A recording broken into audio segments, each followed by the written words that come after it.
Hello, Taurus, and welcome to April. The month starts off concentration of energy and focus on your 12th Aries house and the 11th Pisces house. Neptune just entered Aries at 0 degrees, the Fool card in the tarot, after wrapping up a long stay in the 11th, and this is the degree of new beginnings on March 31st as well. There was a beautiful new moon solar eclipse at 9 degrees, and the portal of energy remains with the 6 to 8 weeks before and after the eclipse, felt strongest and culminating within 6 months by the time of the Aries full moon, October 6th at 14 degrees. This powerful eclipse was in a wide sextile with the planet of transformation, Pluto and Aquarius, from your 10th house of legacy, fame, father figures, titles, career, politics, and government, helping you transform a dream or a goal for a new career or a new title you would like to have or be known for, to set it in motion and see some kind of fruition in the next several weeks or by the time of the full moon in October. This could be a healing change, especially since you still have Chiron, the wounded healer, in your 12th house, around your intuition or learning to trust it, or maybe you felt mocked for your spirituality, not believing or trusting your intuition. The 12 represents undoing behaviors and addictions, so you could have been engaged with things that weren't good for you, or even people for that matter. The 12 can represent hidden enemies. Health matters could have had a woundedness to them, or feeling like you just couldn't heal from something. We do have that full Libra moon taking place in your 6th house of health and work by April 12th, looking over at that 12th house of rest and seclusion. The solar eclipse could literally be eclipsing out those Chiron wounds or hidden health matter that maybe you weren't even aware of, shining a light in that area. You can find your spirituality, embrace it, learn to trust your intuition and the signs and synchronicities that the universe sends your way. It's like a portal or like a gateway opening within an unknown realm. It's a little bit magical, a little bit woo, Once it's unlocked, though, you'll start to see the magic everywhere. It's truly a beautiful experience. You can receive downloads for artistic inspiration or creative projects around this time, ones that come from your dream world. You could also be letting go of past life karmic relationships, maybe even with ease, with Pluto in this wide sextile to this eclipse. You could also be letting go of a toxic person that in turn frees you emotionally and spiritually. And of course, anyone who's been in a toxic relationship can attest to the number that it can actually do on the mental and physical body. Another way this can play out is that a powerful person in that 10th house area can appear to free you in a career matter or offer an opportunity as well. This person or opportunity can pull you out from seclusion somehow if you've been in seclusion. Maybe it's even been self-imposed, and maybe, for instance, you had a creative project you were working on behind the scenes, and a friend shows it to someone they know, and it gets posted, to YouTube or Instagram or TikTok, for example, and it goes viral, and an influential person sees it and wants to work with you, for your skills or whatever. So just throwing that out there. They could possibly be, and I'm still talking about this person, could be from a past life or a fated future partner for you in business or love, as Pluto rules your 7th house of significant personal relationships and is now taking up residence in the 10th house, and they can be a part of your healing story. If you do receive creative downloads or ideas, write them down, as this is no ordinary time. And now you have Neptune moving into this 12th house, and then Saturn will join Neptune by the end of May, indicating an ability to bring form to a spiritual practice or form to creative projects, healing, etc. This can be a new business, a nonprofit idea that maybe you were working on behind the scenes, and you'll be bringing it forth. Once Saturn moves in, it starts to crystallize things in this kind of nebulous dream world of the 12th house. The stellium in Pisces in the 11th can show a karmic soulmate showing up through 11th house means, like film, networking around creativity, like film festivals, music festivals, photography, ocean or humanitarian movements and fundraisers or galas. Maybe you meet someone profound at like a Kickstarter campaign to help children in, war-torn countries, or even working with like Greenpeace, just as a few examples.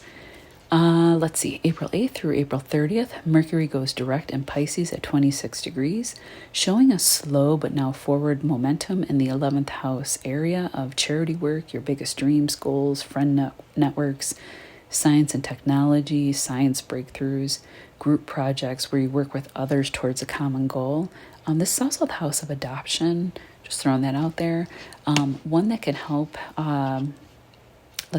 back to humanitarian groups or projects, can help a lot of people. There can be windfalls and gains that come in from your 10th house of career, work, etc., all covered by the 11th house. Maybe there was a block around long distance or foreign travel, and now that block can be removed now and over the next few weeks. You could be doing or making something significant with your voice, hands. Mercury rules the hands. Music or writing or just artistic projects in general, especially since Neptune newly entered Aries, but at 0 degrees, and there's still a conjunction to Mercury. It could be divine downloads or sudden aha moments of inspiration, because this deals with the 12th house of dreamscapes and past lives, as Pisces naturally rules this house in the natural zodiac wheel. While traveling, you could have met a past life love or someone that feels familiar to you, because they definitely probably are. Maybe while let's say you stopped at a local cafe while you're traveling abroad, for example. Mercury would show how you would meet them in the day-to-day activities or online, maybe. There could be a hidden romance with this aspect too. I just have to throw that out there. Or a relationship that may develop behind the scenes, and it may happen suddenly and possibly for a work reason, or traveling for work or through work that you do on a day-to-day basis. Why am I mentioning love? Well, because Taurus, you're ruled by Venus, but Venus rules you and Libra, your 6th house, and will be conjuncting Saturn, the sign of past lives and karma, the North Node, which is fate, and Mercury throughout the whole month of April. And then on the 22nd, the North Node, Venus and Saturn will form an exact conjunction at 26 degrees before slowly separating. Mercury is also in the mix with the conjunction, and this conjunction is also being sextiled by shock and awe Uranus in Taurus in your 1st house. So if this isn't love, but it can still find you nonetheless, there could be a sudden business idea as you have Uranus in your 1st house, showing a unique way of making money from some kind of like sudden flash of insight or something that you hear or see. And this could be how you can change your career in an innovative way. Like maybe you make products for women, but you find a new way to make said product, or start incorporating like mushrooms, something earth-based, into a skincare product that you sell using earth. Actually, mushrooms are already used in skincare products. Taurus represents the earth. Venus rules women. Young women. Uranus is innovative solutions in an earth sign. So Venus also rules your 6th house of work that you do day to day to earn a living. So that's how that could probably play out. Friends can be a faded part of the picture too with this mass conjunction. They could be offering you help or assistance as you are going through a big transformation, or even part of an exciting money collaboration story. You have hosted an outer planet, which is Uranus, on your sun, moon, or ascendant for several years, and now another planet, Pluto, has entered another important axis, which is your 10th house. And anytime we have the outer planets enter our important angles, that would be the 1st, the 4th, the 7th, and the 10th, you can bet that there's going to be big changes in store for you, Taurus. Last but not least, money can come to you through friends or old projects that you've worked on before. Money could have been owed that can show up now as well. You can also be more confident about signing contracts, but just wait for Mercury to be out of shadow by April 26th. And if this has to do with love, wait for any major decisions until Venus is direct and out of shadow by May 16th. April 12th, there's a full moon in Libra at 23 degrees in the 6th house, trining Jupiter and Gemini in the 2nd. But Uranus in your 1st will make a hard aspect to this moon. It's really actually less of a hard aspect and more of what we're talking about is in conjunct. Also with the stellium and Pisces. Let's see what else. Chiron will oppose this moon exact. There could be difficulty around emotional matters or having your emotional needs met in day-to-day life, or a complicated health issue interrupting your workflow. Could also be health for a pet if it's not you. difficulty or something brought to light around coworkers or someone who works for you. Issues around that are all possibilities. There's a quincunx with Saturn and Venus in the 11th, so maybe something happening in this day-to-day house of work and health is hindering progress with larger groups of people or your larger life goals. This speaks of needing to adapt to the changes in order to grow. You may have to adapt your daily life somehow or deal with a health issue in order to structure some goal or dream that you have in the 11th house area. Uranus in your first is saying, there could be a freedom call or a strong urge to free yourself from the mundane day-to-day way of making money or in your daily routines. This call to action may be because of the result of something that comes to light around your health or because of a need to adapt to new opportunities that are emerging now around new career potentials that you want to jump on. Jupiter is over in the second house trying to assist this full moon via like intellectual or communicative endeavors as ways to make money, especially if you have one source of income suddenly come to a close or a completion. It can be the key to moving forward with the full moon in the 6th. News from a family member about a job opportunity can come through this Jupiter aspect as well. Money can come in at just the right time with Jupiter here trining the moon, but we also have Jupiter sextiling Chiron in Aries as well. So there really could be some kind of healing, and the go-between could be like a teacher, guru, therapist, something like that, friend. You could have assets that have appreciated or investment returns show up that can possibly free you from a 9-to-5. And last but not least, you can also get advice from a wise or sage advisor. I think I just mentioned that actually, who can be of great assistance to you in money matters or helping you develop financial literacy and gaining knowledge or skills that can change the work you do and increase your marketability. Is that a word? I'll have to look that one up. Okay. April 13th. Venus goes into Pisces, goes direct, in Pisces 24 degrees. Venus is exalted in Pisces in the 11th house at Pisces degree. So it's pretty significant. You can start to gain momentum, and because Venus rules you, so it's extra important to pay attention to wherever she travels. You can start to gain momentum in creative projects, therapy if you were involved in any healing at this time, group projects, finding new social circles or networks to join and become a part of. You could just be enjoying more social events and be in demand. This will sextile your sign anywhere from 20 degrees and up, lending you more appeal and attraction around this time. Again, a good time to socialize, especially if you are more in like a hermit mode, while planets were in Aries in the 12th house.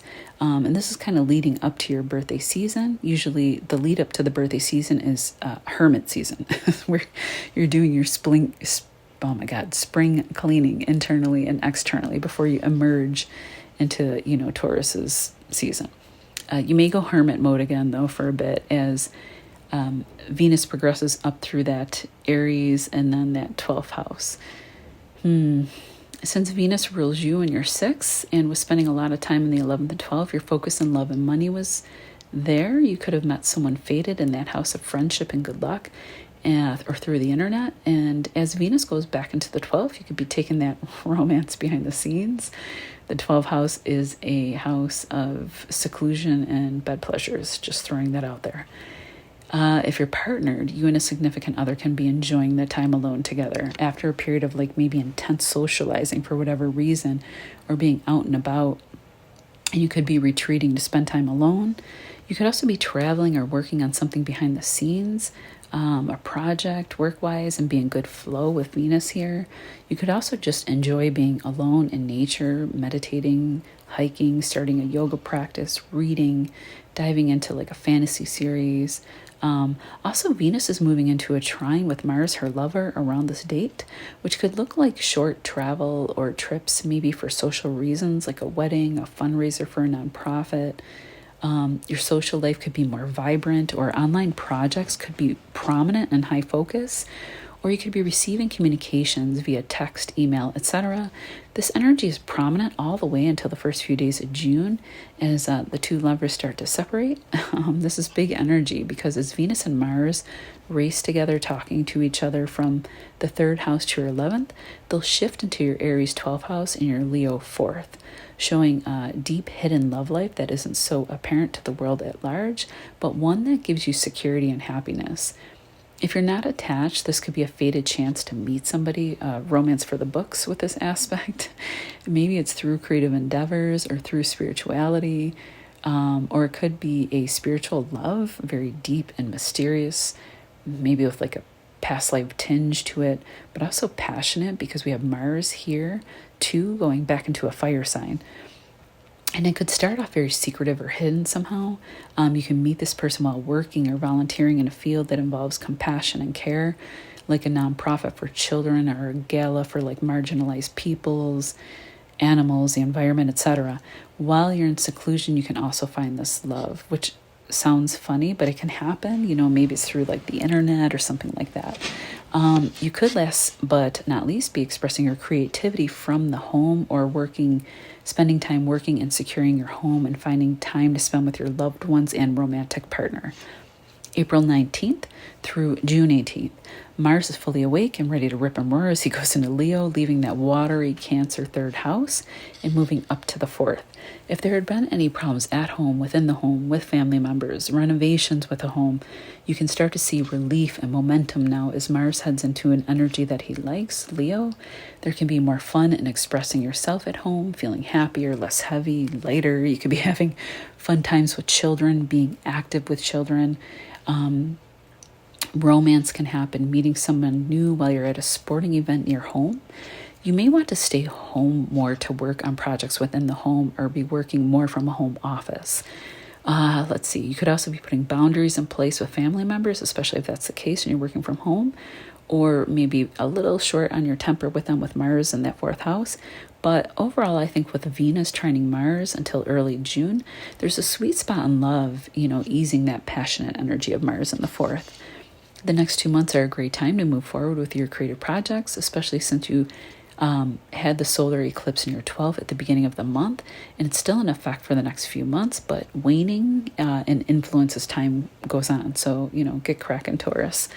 On another note, Mars transiting the 4th is a bit like a Mars-Moon conjunction, and then Venus is positively aspecting Mars. So if you don't want to fall pregnant or you weren't planning on it, be very careful.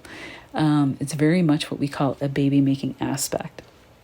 And this could definitely show up because we have Pluto and Aquarius in the 10th, opposing Mars and Leo in the 4th. And this could show up as the struggle between the 4th of home and family and the 10th of work and career.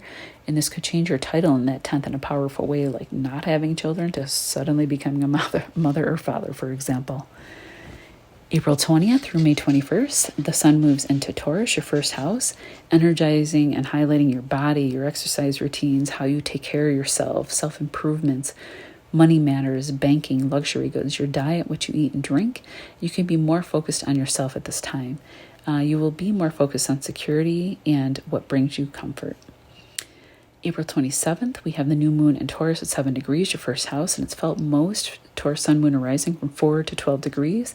It's being squared by Mars and Leo, Pluto and Aquarius, Neptune, and then Mars and Leo and Pluto and Aquarius are exactly opposite each other at this time. So this is the last of this opposition for a while, which happened twice actually already last year. So this energy is nothing new. I'm sorry, it happened in November and then this year in January. It might look like a bit of disillusionment around a creative project with a group of people or a business idea that you are a part of with a group. You could be feeling a huge internal pressure to change what you do in the world, but it's at conflict with someone on the home front, or someone at home is not happy with what you're trying to do, and it's causing some kind of power struggle or friction. With Pluto, who rules your 7th house, in the 10th of career and public image, you could be wanting a powerful new career or wanting to embark on changing or transforming the legacy you want to leave behind. And this may involve a huge undertaking on your behalf with these like 2 power planets, Mars and Pluto, like opposing each other. And it will be a problem maybe for your family members or a significant partner. And I have to say, this also can be a cutting away aspect if the relationship had already been on rocky ground, because Mars cuts and severs and also rules your seventh house. It could be the partner in the home is the one issuing the ultimatum, or the career goal you're trying to achieve is the disruptor. You could be craving intensity in your romantic but also your professional life, as Pluto demands no less. The mundane just won't suit you regarding who you're with and what you do for a living. Your presence in this world is heading into a very powerful phase, Taurus, and people may not recognize you by the time Pluto finishes transit here.